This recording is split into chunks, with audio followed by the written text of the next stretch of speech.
Hey, what's good? So you on A-level mechanics, this is revision, and this is the right video in order to recap everything that you need to know about vertical motion under the gravity. So far we discussed three main formulas, and also we went through EP and P problems related to vertical motion under the gravity. They all been solved, you can see here, and we also touched one challenging problem here, and I explained two ways how it can be solved. Of course, there are much more like variations of this problem. There might be different ways to set up the initial conditions and probably different ways to set up direction of motions, but anyway, that's the universal approach, and there are two ways we're showing for you guys. So try to use the easiest way. If you're not sure what I'm talking right now, just check out all latest videos that were on the channel. They've been uploaded there, and you can see in the section related to mechanics. Okay, that's quick steps, quick tips for navigation. All right, we're gonna go through the last problem, which is here. It's gonna be the challenging problem. That's problem 2. Actually, it shouldn't be a really challenging for you, for those especially who keen on physics, kinematics, this stuff, and mechanics particularly. So it's gonna be really easy to apply. But I explain for those also who still struggle with the circle questions. Okay, so just grab your pens, grab your notes. As always, we're working together, and try to first understand deeply what the conditions you have and how it can be solved. Of course, don't forget about those three formulas that you can see here. All right, they're key formulas that you can apply, and definitely about 100% that's going to be a successful way in order to solve all similar types of problems. All right, but before you watch the solution, or probably if you're not start doing that, consider visiting my dance channel. It's all about dance. If you're an outdoor person, if you're sociable, so it's gonna be right for you guys. Check out the level there, check out the styles. That's gonna be a short trailer in a few seconds. Enjoy.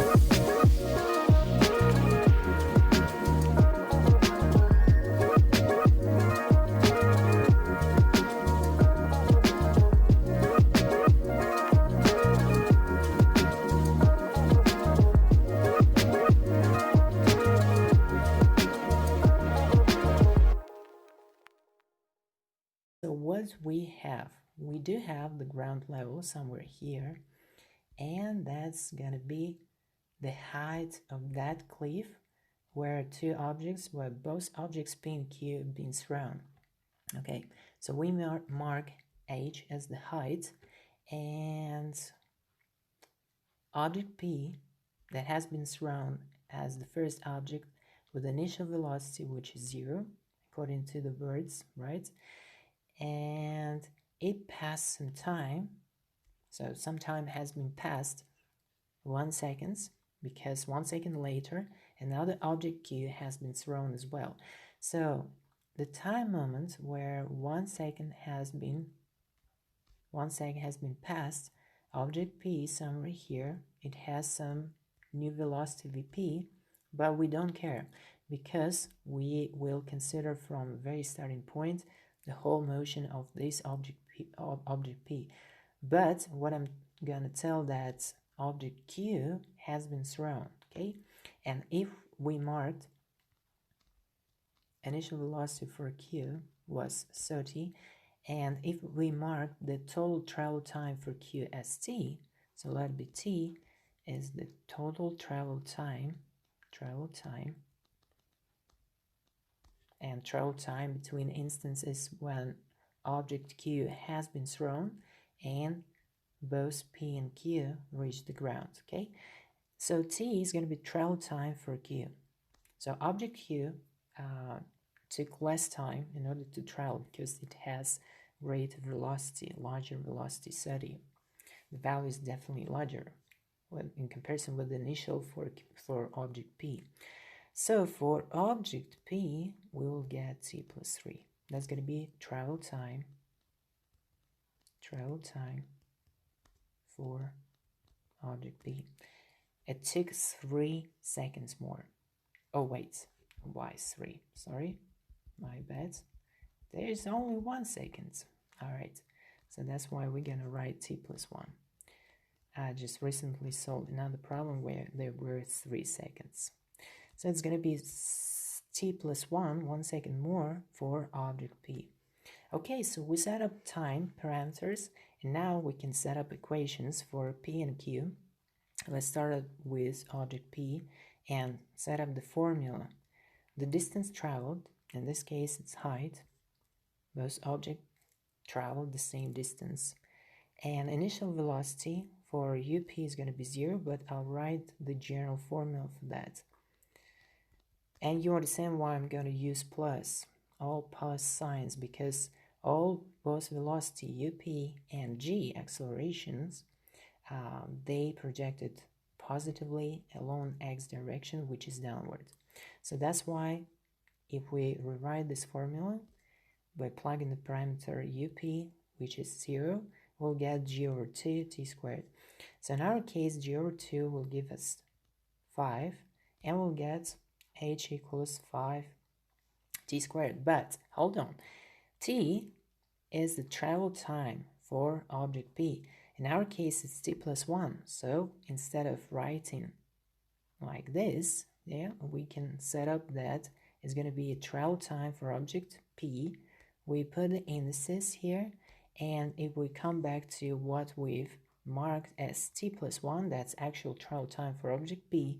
Whenever T stays here, TP stays here, we need to set up T plus 1, obviously.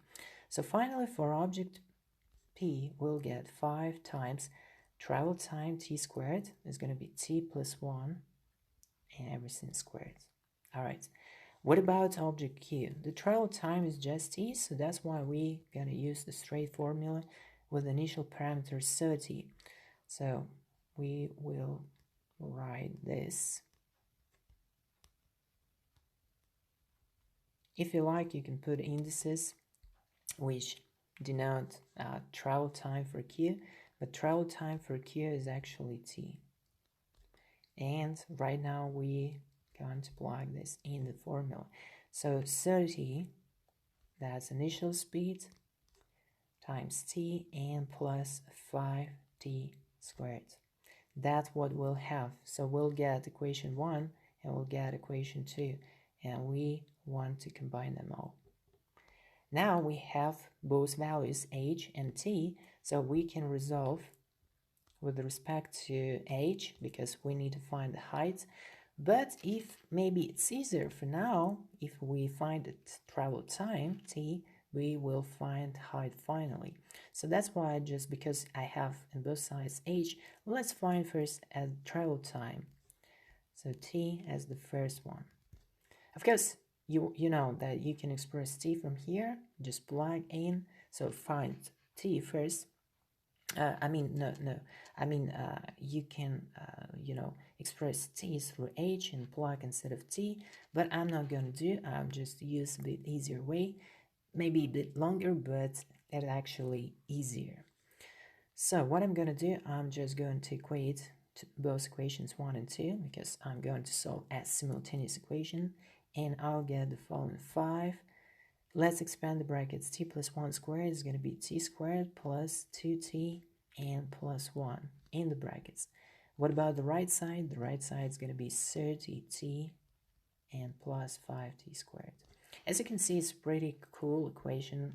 It's sort of quadratic one, but I hope it's going to be cancelled out to linear. 5t squared plus 10t and plus 5 will be equivalent to 30t and plus 5t squared. As you can see, both 5t squared will be cancelled. So that means you'll be left with 10t and 30t. So it's going to be 20t over here and 5 over there. So from there, we can find that travel time for object Q is going to be equal 5 over 20. 5 over 20 or 1/4 of 0.25 in decimal seconds. So 0.25 seconds. And what we're going to do, we're going to plug to find h. So for example, for simplicity, I will use equation 1 and just calculate straight away. 5 times t plus 1 squared is going to be 125 and squared. Now we can calculate this fast and quickly. Alright, 5 times 125, which is squared, and I'll get around 7.8 to one decimal place. So 7.8 meters, that's the height of this cliff, and that's going to be final answer. As you can see, if you're supposed to find also travel time, for example, for object P or for object Q, you already have this. So that's travel time for a Q, and with no doubt, by adding 1, you can find travel time for object P. That's not actually the problem. On top of that, we can expand this problem and we can calculate, for example, their velocity just before the fall, right? Just before touching the ground. That's, for example, for object Q, it's pretty easy to show that final velocity for Q is going to be initial velocity UQ and plus GT. Alright, because we know the time, which is 0.25 seconds, so we can easily calculate VQ with no problem. And you can do the same for object P with no doubt. Alright, hope you got it. I'll show you also expansion, possible expansion. Basically, this is a variation for problem 2, so make sure you understand every single step. It's all based on pretty simple formulas, and actually for now it shouldn't be a challenge for you guys. I hope you got it. Alright, and don't forget to visit my dance channel. I hope you find something for you. See you next time.